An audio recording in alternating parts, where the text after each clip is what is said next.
Back in the 1960s, there was an anthropologist and author called Carlos Castaneda. Now, Carlos Castaneda was interested in altered states as well as seeking real pathways to other worlds. Now, before you assume that he was busy smoking weed, his many books actually describe his training in shamanism and are based on his experiences under the guidance of a Yaqui. That means a man of knowledge, a shaman called Don Juan Matus. Now, according to Don Juan, if you really want to access other worlds, you simply need to stop the world. Now, is that even possible? And if it is, how can it be done? Well, stopping the world is really about stopping all the self-chatter going on inside your head, so you can have a direct experience of what's really going on. So let me ask, do you talk to yourself inside your head? Do you have a voice that beats you up when you've made a mistake? I bet you do, most likely yes. And if you think about it, the degree to which you're talking to yourself inside your head is the degree to which you're removing yourself from what's really going on. So think of it like experiencing an event, a party or maybe a theatrical production. Behind the lens of a camera, there's a detachment and dissociation from the event itself. And your self-talk also removes you from your senses, seeing, hearing, taste, touch, smell. As you're busy in your own head, talking to yourself, interpreting the event or analyzing, criticizing and judging what's going on, rather than being present in the moment. Just for a moment, imagine that as you come into this world, you unknowingly create a protective cover around yourself that keeps you safe. Now, while the protective cover keeps you safe, the cover also keeps you separate from connecting with all that is. And what you then see and experience is actually your own reflection bouncing back at you from the walls of your cover. Your world is a waking dream of your projection. So the first step then is to remove the boundary you find yourself in. So it's a little like a glass of water. The water is contained within the glass. And when you shatter the glass, then the water becomes part of all that is and can never go back into the glass because the glass is shattered. So when you remove the boundary you've put around yourself and your perception of the world, then you can have a direct experience of what's really out there. The first step to being present and to stop the world is then to quiet the incessant chatter inside. And there is a way to do this when you understand brainwave cycles. You're made up of literally trillions of cells, and there are different types of cells.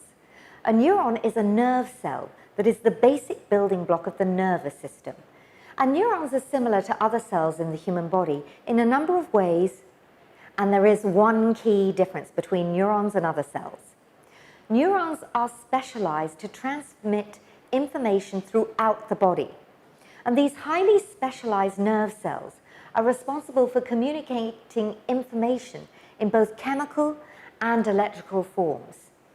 So all your thoughts, all your emotions and behaviors create communication between neurons within your brain.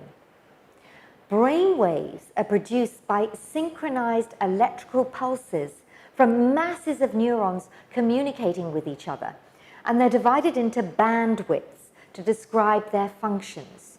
So think of it as a continuous spectrum of consciousness, from slow, loud and functional, to fast, subtle, complex. So brain waves are like music. Certain notes are similar to a low, rhythmic, pulsing drum, while the higher frequencies are like a flute or a whistle. It's a symphony that brings all these notes and instruments together. Your thoughts, emotions, and what you're doing impact brain waves. If you're tired or relaxed, your brain waves will be slower. And conversely, when you're hyper and buzzed up, your brain waves will be higher. Now, gamma is said to be the fastest of brain waves and relates to simultaneous processing of information from different brain areas, oscillating between the range of 25 to 100 cycles per second. And that's brainwave speed, which is measured in hertz and cycles per second. Gamma are the most subtle of the brainwave frequencies, as the mind has to be quiet to access these frequencies. And gamma used to be dismissed as spare brain noise until researchers discovered it was highly active when in states of universal love, altruism, and the higher virtues. In fact, experiments on Tibetan Buddhist monks have shown a correlation between transcendental mental states and gamma waves.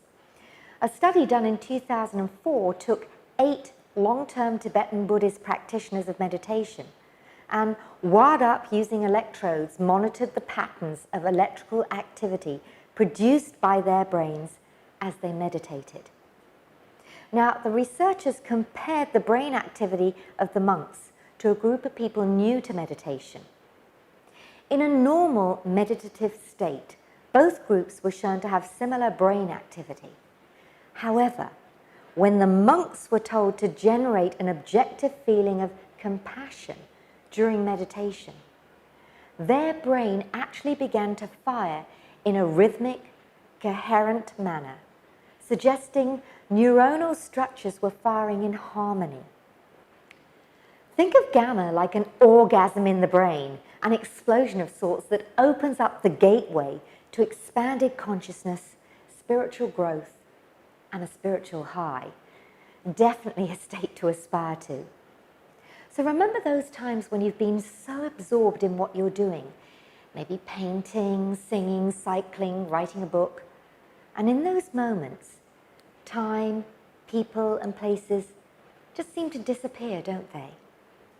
Gamma then is associated with being in the zone.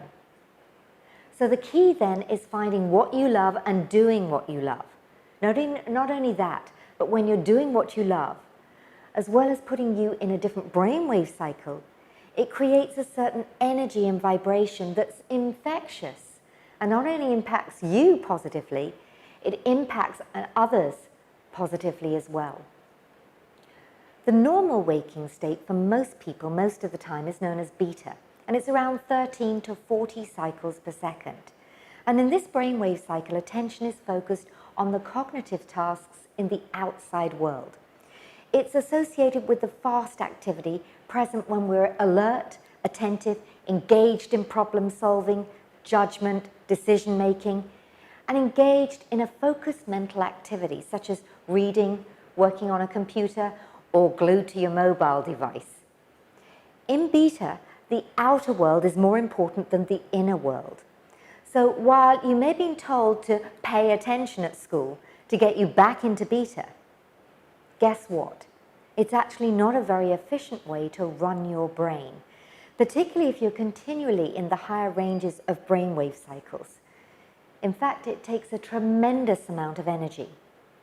Being in beta means you're actually accessing a very narrow bandwidth of information, which means that you'll not see the wood for the trees, so to speak. I remember speaking at an event for about 100 plus delegates. It was for a multinational organization.